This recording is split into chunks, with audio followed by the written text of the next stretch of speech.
ایک وہ move regime change کی جو کوشش کی گئی تھی پاکستان کے 22 کروڑ عوام نے، ایک باہر سے پلان کیا ہوا نو کانفیڈنس موشن جس کے پیچھے ایک فورن ایجنڈا تھا، اور جو آج اسپیکر نے اس کو جو ریجیکٹ کیا ہے، اور یہ نو کانفیڈنس کو جو ریجیکٹ کیا، میں ساری قوم کو آج مبارک دیتا ہوں۔ مجھے کل سے اتنے لوگ پیغام دے رہے تھے کہ جی پریشان تھے کہ یہ کیا ہو رہا ہے، ساری قوم کے سامنے یہ ایک غداری ہو رہی تھی،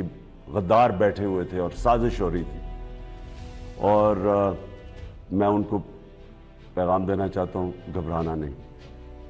اللہ اس قوم کے اوپر دیکھ رہا ہے۔ 27 رمضان کو یہ پاکستان وجود میں آیا تھا، یہ اس طرح کی سازش انشاءاللہ یہ قوم کامیاب نہیں ہونے دے گی۔ تو جو اسپیکر نے آج جو اپنی اتھارٹی، اپنی جو پاور، کانسٹیٹیوشنل پاور یوز کر کے جو فیصلہ کیا ہے، اب اس کے بعد میں نے ابھی سے پریزیڈنٹ صاحب کو وہ بھیج دیا ہے، ایڈوائز بھیج دی ہے کہ اسمبلیاں ڈیزالو کریں۔ ایک ڈیموکریٹک سوسائٹی میں ہم ڈیموکریٹس عوام کے پاس جائیں، عوام سے الیکشنز ہوں، عوام فیصلہ کرے کہ وہ کس کو چاہتی ہے۔ کوئی باہر سے سازش اور اس طرح کے لوگ، کرپٹ لوگ، پیسے کی بوریوں سے لوگوں کو خرید کے اس ملک کی تقدیر کا فیصلہ نہ کریں۔ وہ لوگ جو سارے اچکن سلوا کے بیٹھے ہوئے ہیں اور وہ کروڑوں روپیہ انہوں نے خرچ کیا لوگوں کو خریدنے کے لیے، یہ سارا پیسہ انشاءاللہ ضائع ہوگا۔ اور جن لوگوں نے یہ پیسہ لیا ہے، میں آپ سب کو کہتا ہوں کہ کوئی ابھی بھی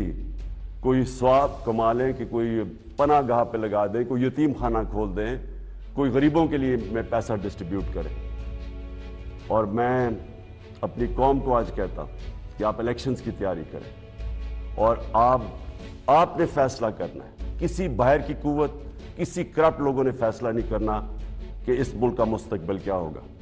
آپ نے فیصلہ کرنا ہے اس ملک کا، اور انشاءاللہ ہم پریزیڈنٹ صاحب کو جب ایڈوائس چلا جائے گا، اسمبلیز ڈیزالو ہو جائیں گی، اور پھر آگے جو بھی پروسیجر ہے اگلے الیکشن کا، کیئر ٹیکر گورنمنٹ کا، وہ اب شروع ہو جائے گا۔ میں اپنی قوم کو مبارک دیتا ہوں، اور میں اللہ کا شکر ادا کرتا ہوں کہ اتنی بڑی سازش جو ملک سے کی جا رہی تھی، ایک الیکٹڈ 22 کروڑ کی قوم جس کی الیکٹڈ حکومت کو گرانے کی کوشش کی گئی ہے، اس سازش سے وہ آج فیل ہو گئی ہے۔ پاکستان پائندہ باد۔